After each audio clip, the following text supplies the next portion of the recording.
Alors aujourd'hui, nous allons travailler sur la compétence prouver ou réfuter une égalité. Donc c'est une compétence du niveau quatrième qui peut être réutilisée en troisième. Donc nous allons voir la propriété, un exemple pour le fait de prouver, et puis on fera la même chose pour le fait de réfuter. Donc la propriété du cours. Donc deux expressions littérales sont égales si elles sont toujours égales. C'est-à-dire si elles sont égales quelles que soient les valeurs attribuées aux lettres. Donc ça c'est la définition, c'est la propriété du cours, mathématique. Pour ceux qui ont du mal à le comprendre, on va regarder l'exemple. Avec l'exemple, ça va être plus simple. On peut par exemple avoir au niveau de quatrième, troisième, voire même lycée, ce genre d'exercice. Prouver que le membre de gauche est égal au membre de droite. D'accord? Donc là, on est en présence d'une égalité, puisqu'il y a un signe égal. On a le membre de gauche, qui est ici, le membre de droite. On s'aperçoit qu'il y a une inconnue, c'est x. Le x qui est là, c'est le même que là, c'est le même que là, c'est le même que là. C'est la même valeur. Donc en gros, prouver que le membre de gauche est égal au membre de droite, il va falloir le prouver pour toutes les valeurs de x. On pourrait prendre un exemple, prendre x est égal à 1, fixer x égale 1, calculer le membre de gauche pour x égale 1, je remplace x par 1, je regarde combien ça fait, je fais la même chose à droite. On s'apercevrait que dans ce cas-là, que c'est égal. On pourrait le faire pour x égale 2. De la même façon, je remplace x par 2, je calcule le membre de gauche, je calcule le membre de droite, je compare, et dans ce cas-là, on verrait que c'est également égal. On pourrait le faire pour x égale 3, x égale 4. Le problème, c'est qu'on pourrait le faire pour une centaine de valeurs, pour un millier de valeurs. Ça ne suffirait pas à dire que les deux expressions sont égales, parce que la 1001e pourrait être fausse. On pourrait le faire pour 1 million de valeurs, ça ne suffirait pas à dire qu'elles sont égales, puisqu'elles pourraient être fausses pour la 1 million unième valeur. Donc il va falloir le prouver dans le cas général. Alors comment fait-on dans le cas général? C'est simple, il suffit de tout simplement développer, réduire le membre de gauche, faire pareil avec le membre de droite, et à la fin, on pourra voir qu'il y a égalité. Alors, la méthode, on sépare bien le membre de gauche du membre de droite. Donc là, je vais réécrire le membre de gauche à gauche, donc 4x moins, entre parenthèses, 5x moins 6. Donc là maintenant, je vais utiliser toutes les règles que je connais du calcul littéral que j'ai appris depuis la classe de 5e. Là, il y a un moins devant une parenthèse. Quand il y a un moins devant une parenthèse, je peux retirer le moins à la parenthèse et je prends les opposés de chacun des termes. Donc j'y vais. Donc 4x moins 5x plus 6. J'ai retiré le moins, j'ai retiré la parenthèse, j'ai pris les opposés de chacun des termes. L'opposé de 5x c'est moins 5x, l'opposé de moins 6 c'est plus 6. Voilà. Maintenant je vais réduire.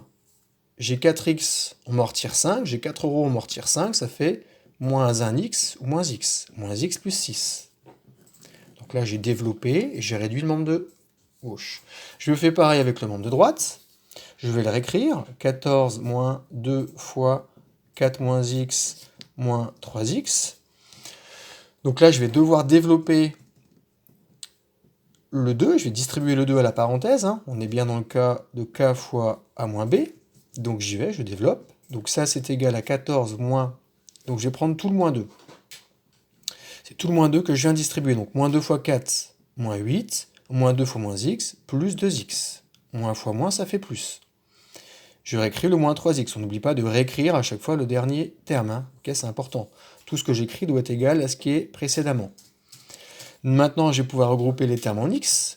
Des x, là j'en ai 2, j'en ai moins 3. 2 euros moins 3 euros, ça fait moins 1 euro moins x. Je regroupe les valeurs numériques ensemble, les nombres. 14 moins 8, ça fait 6. Plus 6. Et là, on s'aperçoit bien que quelle que soit la valeur de x, le membre de droite c'est moins x plus 6, le membre de gauche c'est moins x plus 6, donc forcément, le membre de gauche est égal au membre de droite. Donc l'égalité est vraie. D'accord? Égalité vraie.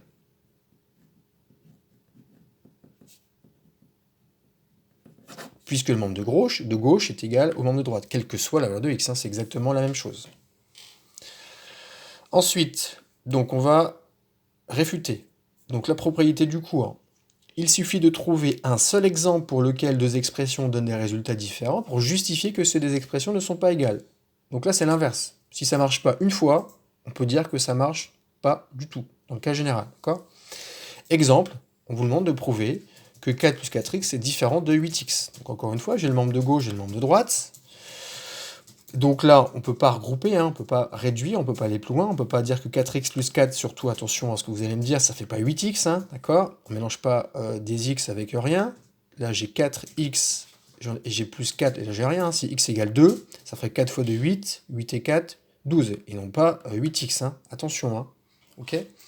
Donc, bah là je vais fixer x, je vais prendre pour x par exemple, pour x égale 1, x égale 2, on prend des petites valeurs, on ne cherche pas à prendre de grandes valeurs hein, pour faire ça, on essaie quand même de simplifier la vie et de ne pas avoir des calculs trop compliqués. Je vais calculer comme tout à l'heure le membre de gauche, pour x égale 2, donc je vais remplacer x par 2, je rappelle que devant l'ex, il y a un fois quand il n'y a rien. Attention ici, bien sûr, erreur que vous pourriez même faire en troisième, hein. Surtout, ne me faites pas le 4 plus 4, 8 fois 2, 16. Hein. La multiplication est prioritaire sur l'addition. Rappelez-vous des règles de priorité, super important. On commence d'abord par la multiplication. Le calcul est prioritaire, mais on réécrit dans l'ordre. Hein. 4 fois 2, 8, et 8 plus 4, 12. Donc le membre de gauche fait 12 pour x égale 2. Et le membre de droite, si je remplace x par 2, 8 fois 2, 16. Et bien cette fois-ci 16 différent de 12, donc l'égalité est fausse. Donc voilà, pour le rappel, ou en tout cas pour la compétence prouver ou réfuter une égalité, avec propriété exemple. Maintenant, il n'y a plus qu'à faire des exercices. Bon courage, au revoir.